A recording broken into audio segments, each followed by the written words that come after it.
Taurus and acorn people. There was a little acorn, sort of tiny little acorn that's obviously been hanging on to a branch forever that was knocked off and is on the stone bench this morning when I got here. We're going to do a very quick Celtic cross for you this morning, and your inner world defensive with the 9 of Wands. How that makes you act on the outside. High Priestess, using your intuition, and the root of the situation. 2 cards together and 1 on their own. The new start of the Fool with the 2 of Pentacles and the Moon on its own. Something from the recent past. Something from the recent past. Something from the recent past. 8 of Wands and Temperance. I'll show you these properly in a second. A potential outcome. Wow, that jumped out. 2 again. 7 of Pentacles and the Queen of Swords. And something coming up in the near future. 10 of Pentacles. Your attitude, Taurus Acorn people. 9 of Pentacles, it's lovely.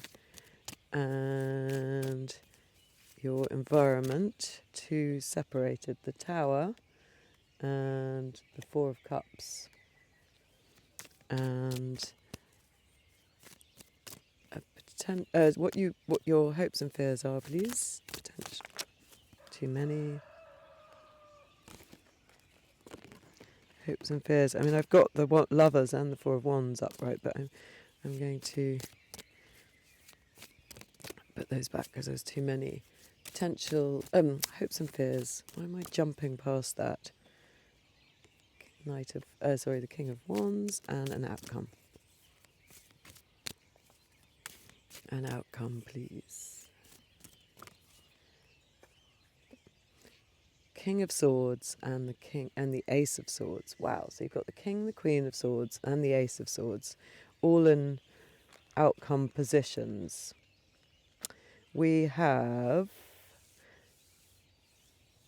4 majors, 5 majors. Can never count them properly. And at the essence, we're talking about a new beginning, that you're still juggling between what was been going on and how worried it makes you. So what's been going on before, a new beginning. So in your interior world, we see you as the 9 of Wands, feeling very defensive about something. Look at him. He's worried, really worried today. He's kind of protecting his whole core with that wand, as if something could get to him.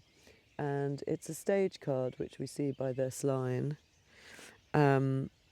And that means it's just a phase, but you are pretty worried and defensive. Something bad has happened, the wounded healer, and you're needing to defend yourself a bit. How that makes you act in the outside is with the High Priestess. You're kind of searching around, potentially like with the Moon card, in the basis to try and grope yourself out of this situation, to try and work out what the truth of the situation is, and to be well equipped with some knowledge that you don't have at the moment. At the basis of the situation, they came very firmly in 2 positions. A new start, but just still juggling what you've got to do in the old world. And this stage of juggling. And here I'm seeing not just mountains, but right at the bottom, a sense of a mountainous river, which you don't normally see. So a new start. Again, the pomegranates that we've got on her in your external, on her cloth behind her, in your external actions, and the way it makes you act is now appearing here. So maybe you're acting intuitively in a new way. You're groping your way intuitively to a new way of acting from this defensive position. But it makes you feel uncertain and to have to juggle with the old way and a bit in the dark and emotional, because we've got the Moon there as well. In the recent past, there's been lots of messages and communication asking you to stop,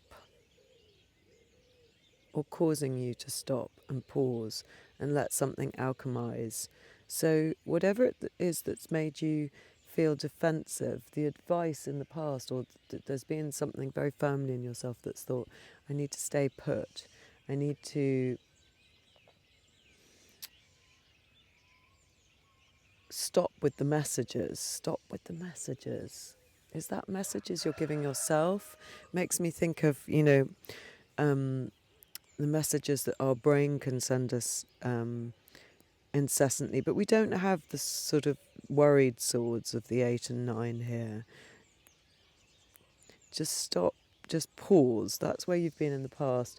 And then coming up as a potential outcome, we have a pragmatic new start where you're logically going to work and work and work and not jump the gun by trying to bring the harvest forward, but you're going to use your pragmatism, your honesty, your intellect to continue working on something. And coming up in the near future is the 10 of Pentacles, which is the real bounty from all this work, which I love to see. And again, another earthy, rich and realised character in your attitude is the 9 of Pentacles. So a second 9, your internal world feels a little bit defensive, but in your attitude you're managing to be very sure of what you have achieved. Isn't that cockerel? And you've tamed the falcon, you're resplendent in your garden. Coming straight after the 10 of Pentacles, there's a sense of real achievement and wealth. I think it could be actual wealth, but it could just be that you're very, very, very good at what you do. And there's a sense of having honed all these skills. In your environment, the Tower and the 4 of Cups. So you don't want to accept something new after the old order has fallen. Feeling unable to move on from this Tower moment, potentially, or those around you are. This is what will have made you, this probably is what makes you feel very defensive. So it might be something at home that I think is causing all this defensive prickliness, needing for you to work on something again, but you don't want to accept the new path after this, or someone doesn't at home. And in your hopes and fears, you want to get going again. You want to be able to start off in an entrepreneurial way and move things forward. And where it's going is the counterpart to the Queen of Swords, who's in the potential outcome, but now with the Ace of Swords. So really sorting out your discipline, your clear thought, your honest, logical reasoning, clear-eyed assessment of a situation. So let us clarify, what is it that's making Taurus and Acorn people feel so defensive? Magic, the card of magic. Something magical that you can't quite accept. Where are the books? There we go, behind me. So the number 1 of the Enchanter is the Magician. So let's see. Magic, wisdom, force of will and intention, ability to influence and help, power at your command. The Enchanter observes everything that happens in the forest, and he influences it, manipulates, meddles, and brings elements together to create situations he deems beneficial. He sets things in motion. He can converse with every bird, beast, ogre, sylph, elf. The Enchanter takes special interest in humans passing through the forest, whatever their purpose. You may ask him for magical help if you get in trouble, but be aware, although he may not choose to give you the kind of help you hoped for, or expected. He's been known to stir things up for those who are trying to get the safest route. Maybe that's what's happened. The Enchanter is far-seeing when it comes to adventures that happen in the forest, and what seems inexplicable and troublesome to you may be part of a larger design that only he can see. Still, you can always learn from him, especially when it comes to using your own powers to their fullest. So I think that's quite important. It might be that you have had something happen that is actually for the greater good, that you need to be logical about, but that has upset you. You might have gone to somebody for help, and it hasn't ended up being what you wanted, and it's making you feel defensive. So that's interesting. That is interesting, but it's for the best, and we see very clear logical outcome here, so it's for the best. And what is the environment? Could we have some...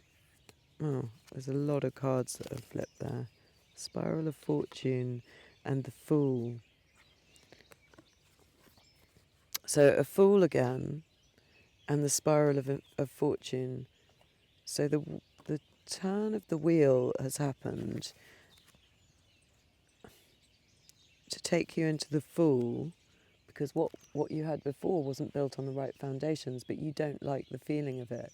You don't like this new, what the Magician is pushing you towards, pulling down the foundations. So potentially you've used your magic, and what you haven't understood is that in order to get your aim, something has to be taken away in order to move forward and have this new start. Yeah, I think that's it. So the Fool, the big cards,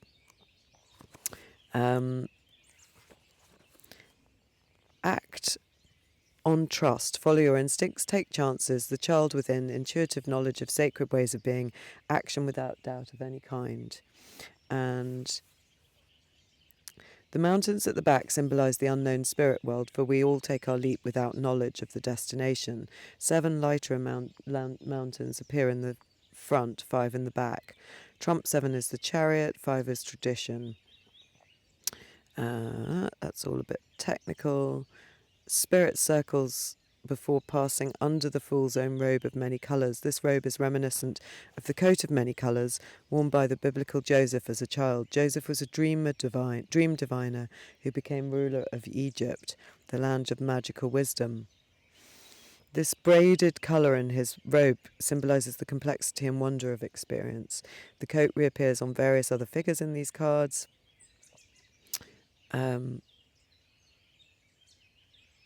So it's, yeah, I think something about this new start. I'm just seeing if there's anything else.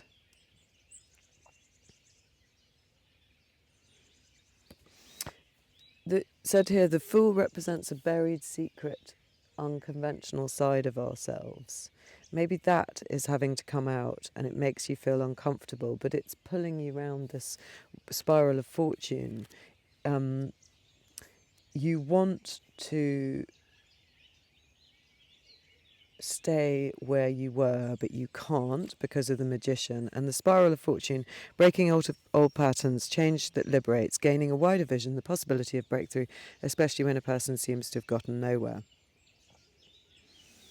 So you're going beyond the limits of what you've been told at school and by your parents, this says here, and now we're going into a new actions, or change the way that we've always looked at ourselves. We've become conscious almost for the first time. That's what it's talking about. So maybe you're becoming conscious of something that's very uniquely you, and it makes you feel a bit uncomfortable because you've always liked to appear a little bit more conventional. Yeah, I think it's that. Let's get some extra clarity. Oops. Yes, you keep looking back with disappointment at what's lost. We know that. But how does Taurus move forward, and what are they moving forward to? You've just got to give up the old way. This is when you stop fighting.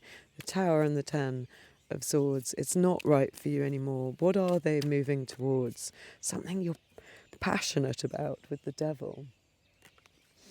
And what is this about the Fool? Is that something that you could talk to us about? The Fool is going to be where you generate your most Taurus, Yeah, that's it. This is your Taurus card, and it's saying, like that little card in the Shining Glyph, you're a bit frightened of the bit that's most you, but now that bit has to come out. I think that's what this is. Stop being trying to fit in. That bit has to come out, because then you can logically move forward to, yeah, what you hope and fear for. The King of Wands, that popped out. So if you allow yourself to be completely yourself, then this kind of entrepreneurial, incredible go-getter can be unleashed on the world. And so you have to break with tradition somewhat. That's wonderful. Have a lovely day.